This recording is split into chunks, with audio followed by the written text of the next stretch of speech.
আসসালামু আলাইকুম।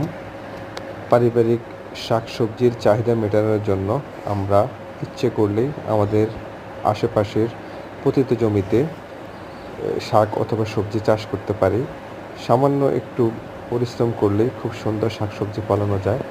আলহামদুলিল্লাহ, আমি কিছুদিন আগে এখানে কিছু কলমি শাকের বীজ বুনেছিলাম। সেই বীজ থেকে অলরেডি শাক হয়ে গিয়েছে। আস্তে আস্তে বড় হয়ে আসতেছে।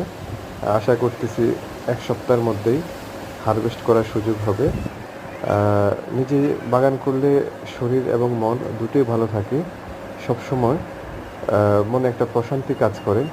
আর এই প্রকৃতির সাথে মিশে থাকলে আমরা আমাদের অনেক শারীরিক উপকারিতা হয়। শারীরিক এবং মানসিক ২ ধরনের আ ২ ধরনের সুবিধার জন্য প্রশান্তির জন্য, মনের প্রশান্তির জন্য আমাদের সকলেরই কিছু না কিছু বাগান করা উচিত।